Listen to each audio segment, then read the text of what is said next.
Welcome to The Culture.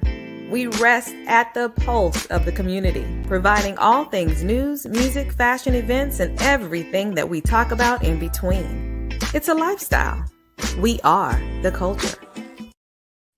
Hi, and welcome to The Culture. I'm your host, Jessica Garrett-Motkins, and joining me today is friend to the show, Belinda Gordon-Battle, clinical therapist. Welcome to the show, Belinda. Thank you for having me. So good to see you. Yes, we made it to June. I'm so glad that we are out of May, but we've got to recap. We've got to recap the importance of it. But I'm welcoming this beautiful month of June and all that God has for us to embrace. We welcome your wisdom, ma'am, for this show. We have a lot of people with a lot of questions who want help, mental health, mental health. Absolutely. Yes. So let's reflect and begin the show reflecting on the month of May and mental health. And what were some of the goals that you and your firm instilled within your clients last month on mental health? Thank you for having me and just speaking on mental health on this platform. I always appreciate coming to the culture and having this opportunity to share news and information and reflections about mental health. May was Mental Health Awareness Month. We actually took a deep breath, took some time to speak to each other, meaning other clinicians came together and to just talk about how we can support our clients, support our community, and make sure that they were receiving the services they needed. I was able to actually interact and engage with local churches who understand that spirituality and emotional health, mental health go hand in hand and are welcoming clinicians into the circle of the church to work with the congregation, members of the congregation, able to work with organizations that focus on community service, but also know that their members need to be in a place where mental health is mental wealth. They need to make sure that their attendees, their members, and people that are in leadership in those programs are taking care of themselves, are getting the support that they need when they're going through difficult periods, that they know how to manage and regulate their emotions. So I was welcome to many circles, and I really appreciated those organizations that opened themselves up to mental health services at that level. And that takes us to where we are right now with June and this being Men's Health Month. And what are your goals for men with this month as it relates to their mental health? Absolutely. I'm excited about this month because it's not just about mental health, but it's making sure mental health is included in the physical health of the men that are in our circle, the men that are in our community, and just opening those doors for us to have that continual conversation with males, boys, teenage males, and with men.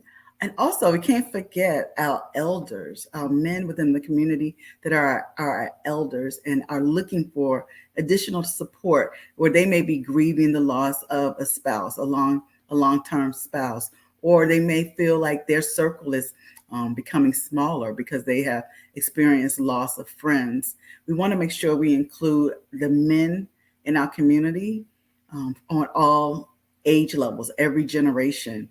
So this week, actually, I am speaking to an organization that's part of the D9, a fraternity, and speaking to them about mental health. And one of the things we're going to talk about is resources in their community they may not have tapped into. We're going to talk about smoking cigars and how that may be related to emotional regulation, mental health regulation. We're going to be talking about how they get together sometimes in the barbershops and they speak on things, but every once in a while you hear someone in the barbershop that may need an additional level of support and how to make sure they can tap into those resources and get the support that they need for their brothers in the community. We're going to focus on men. Yes, I'm here for the men. Yeah. I am here for the men, and we have heard through a lot of different podcasts featuring Black men lately that they do not have the support groups. They they Mhm. they typically compare themselves to women and assume that because women are together that we are more open, and that we do serve as a support group. I think there's a yin and a yang, with men and women. There are some pros and cons to both, right? Mhm. It's not all hunky dory on either one. What I love about men is their admiration and respect that they have for other men upon greeting. Mhm. Yeah. It's without any pretense. There is an immediate respect that they have for another Mhm. man and Mhm. reverence that you can see upon approach, because the first thing that they'll do is with black men, the younger ones, Mhm. well, the ones that are my age, I still feel like I'm in high school. You're young. They'll even say what's up, or they'll do the head nod, but they're going Mhm. to make eye contact. Women don't do that. Absolutely. Women don't Women don't do that. women don't do that. Men definitely will acknowledge each other. Yes, I Mhm. love that. Now, for Yeah. some men who may not be able to see you in one of these settings this month, Mhm. do you have any tips that you can share with them? Yeah. Absolutely. One of the things I always encourage men to do is to go one step further. After you dap me up and you acknowledge me and you say, "How are you doing?" When that man says, "Oh, I'm fine," just push it a little bit further and say, "Well, what have you been up to? How have you been dealing with? You know something that's going on. How are you dealing with that? How can I support you with that?" And make sure you ask that second or third question just to get a full picture of what's going on with your brother. I also encourage men to make mental wellness a part of the conversation. Just like you talk about going to play basketball or going to watch a basketball game, make mental wellness a part of the conversation. Say something to each other in regards to how are you doing mentally? How are you coping? What are you doing to stay healthy as far as your mental wellness? Have those conversations and then make it normal, normalize it. That helps remove the stigma. Once the people that are your brothers are acknowledging that mental wellness is part of physical wellness, that helps remove the stigma and break it down a little bit more. So everyone that's in a position of leadership, every male that's in a position of leadership, should make sure that they are including this um, need for mental wellness amongst our men in the conversations that they are having. Mhm. Great point. Thank Great you. point. And then I'm going to broaden our conversation a little away just from narrowing it on men. Mhm. School, school's just out. Across the Yes. nation, children are now transitioning from school to Right. summer, and parents are as well. What are some of the Yes. things that you can speak to our parents, caregivers, and children as it relates to this summer, relieving themselves of stressors and moving forward? Yes. Well, first of all, I just want to congratulate, salute, acknowledge the educators, the parents, the students, everyone that made it happen. The school year, from the bus driver to the crossing guard to the custodial staff, everyone that said we are going to do our very best in this school year. We are still in a pandemic. We are still dealing with COVID. I recently heard of 2 people that have COVID close to here. So we're still dealing with that. So the stress that came along with returning to school, everyone that survived and made it to this last day, you have to applaud yourself. You have to celebrate in some form or fashion. You have to take a deep breath and be appreciative of the progress that was made. It may not have been a perfect year, but you made it. Acknowledge that you made it and then prepare for your summer. Know what you're going to do for your summer that's going to be exciting to you, that's going to be a place of relaxation for you. Make sure your children are prepared and know what the schedule is. They have to have some type of schedule. We have to know what the expectations are so that we can conform to those expectations. If they're going to camp or you want them to work, All of those things we have to put in play and support our young people as they begin their summer. Make sure you go to the library and read some books. Make sure you talk to them about what happened this past school year, what we want to improve on next school year. And there has to be continual conversations about school safety based on what has recently occurred and continues to occur in our schools as far as our children being attacked and violated and murdered in our schools. Those young people that were in the schools, those educators in those schools, all the parents that sent their young people to school, that is an additional level of stress, layer of stress. And we cannot pretend like it did not occur. We have to have real conversations about what occurred and how we can make sure we are being proactive and not just reactive to these situations. Belinda, is talking enough? Talking is a very much where we have to start. Sometimes we don't know the next level to go to, but I encourage us to have that conversation about what next. When we talk to our children, when we talk to each other, and we're having these conversations, say, well, what can we do now other than talking about it?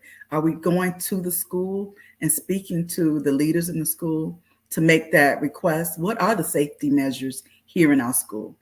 Are we going to our political leaders and making the request? What are the safety measures in our community? How are you supporting our schools? How are you supporting our police force? What kind of training are they actually getting? Because all of these questions have come up from Texas recently, but over the years, we've heard the same questions. We had the same questions in regards to Parkland, which was a local tragedy. We still have unanswered questions. Our young people have unanswered questions because we as adults have not answered these questions. So it's very important for us to tap into that fear, that anxiety that does exist. It covers our entire community. Tap into it, be aware of it, but then we have to start talking about it and making plans for what we can do to change. I am just trying to figure out. Yeah. It's almost like you want to try to make this great plan on what's going to happen, Mhm. but then you have Yeah. to step back and just say, "Well, I'm just open. I'm open. I'll make my plans, but I am ready to adjust where I need to adjust, make adjustments." I know some parents at the close of this year who didn't feel comfortable sending their children to school after things Mhm. happened and decided to keep them home. Yes. Kept Yes. them home. Absolutely. Because that's a peace of mind. They were protecting their peace, protecting their mental wellness, protecting their children to the best of their ability. And if we didn't learn anything else from COVID, we learned that there is no need for a school if we are not safe. Remember, they shut the schools down completely because it was not safe. This is another safety issue. So I do not feel safe. My children do not feel safe. I do not send them to school. Mhm, We have that right. It's okay. It's acceptable. And even if other people question it, you go with your intuition. mhm, You allow yourself, you empower yourself to make sure you take care of yourself and your family to the best of your ability. mhm, And sometimes that means we don't go to school that day. mhm, mhm. And there's freedom. There's freedom in living in your truth of what you need to do for your household. Mhm. Yeah. And it also teaches our children that they don't have to conform when it comes to their safety. School sometimes becomes a place where you have to be, or, perfect attendance is so valued. But your mental health, your mental wellness, that is much more valuable than perfect attendance. It's more valuable than A's and B's because I need this to be whole. I need this to be complete in my own person. And we have to teach our children that, you know, because you have a school doesn't mean you have to be there every day if it's going to be a challenge to you. Mhm. There are alternatives. There are other things you can do now. We can have a virtual classroom. We can actually receive work assignments from teachers electronically and work on it from home. If it that means I can take care of myself and prepare myself to go back and reintegrate into the school later on. But I need that time. I need that space. Mhm. Good, good, good. Mhm. I hope this is helping our viewers to learn Yeah. freedom, garner acceptance, walk in your truth, Yes. and be just vulnerable. Yeah. To Just like you look at the school schedule for the year, I think it's okay for you to talk to your children and talk to yourself about mental health days that's included in your school year. Mhm. School is very stressful. I don't know how many people who are listening have actually been into a school and recently and had to deal with walking them to the school, thousands of people around you, just trying to negotiate the social side of being in school, the academic side of being in school, and just making sure that you are receiving everything you need to be successful. And then oftentimes leaving that school building and falling short or feeling like you haven't been successful in that day. Our young people are having difficult moments in the school building, and there are not enough clinicians in the school building. You have guidance counselors, you have amazing guidance counselors that I have met this year, but they cannot manage 1,500, Right, 2,000 students. right. So it's very important for our leadership in education to understand that mental health and mental wellness has to be a priority. Mhm. There have to be additional people in our schools working with our young people, but also available for our educators, our administrators, everybody that's in the schoolhouse needs to have access to mental health Mhm. professionals. And you have a collective of mental health professionals Yeah, that have come together, yeah. and you all will be throwing a brunch. Tell us a little bit about it. Yeah. I am so excited about this. Delphine Jervis, who is a licensed social worker and the founder and owner of Breakthrough Resource Center in North Miami, and I are coming together to co host a BIPOC mental health brunch. The brunch will be held on June 25th at the amazingly beautiful Carrie Meek Foundation building in honor of Carrie Meek. Mhm. The building itself will allow us to support 75 BIPOC meaning Black and Indigenous people of color, professional licensed clinicians, therapists, psychologists, psychiatrists, case managers, anyone that's involved in the mental health profession to come together for a moment to fortify each other, nurture each other, and prepare each other to go back out into the community and do our work. We believe in our work, we believe in each other, but we don't always have an opportunity to come together and say to each other, "You're doing a good job. I Mhm. like what you're doing. I support you. I want you to support me." So, this is our opportunity just for a few hours on Saturday, June 25th, to come together. All the information is on Eventbrite. It's also on my social media sites and the social media sites for Breakthrough and Delphine Jervis. But we are so excited. This is the first of many, and we think it's a great opportunity for all of the clinicians from Monroe County, Palm Beach County, Dade County, and Broward County. When I say all, I mean we only have space for 75, but we want all of those seats filled with BIPOC clinicians. Awesome, awesome. Yes, I think I'm we're so a excited. sponsor too. Of course. Yeah, Of yeah, course. We're not moving forward without the sponsorship of the culture. yeah. And that is important to us. And we are looking for additional sponsors, people who believe in supporting mental health and understanding that these are a limited number of BIPOC professionals in this community. Mhm, Limited. mhm. And so we want to make sure that they know that they're supported and continue to do the work for our families, for our friends, for our individuals in the community. You're doing such a great job. When I was hearing you speak a little while ago about the things that you're doing with your clients, I was in the back of my head, I was like, but what about you? What about you? Where are you finding refuge? How are you seeking to be able to be lifted up? So I didn't know the platform for BIPOC. I didn't know the mission, but all I knew was you asked for a sponsor, and I was like, okay, yes, we'll sponsor whatever you're asking for. We will sponsor you. You Thank support you. us. You support the family of the culture. There's no way that we cannot support your efforts.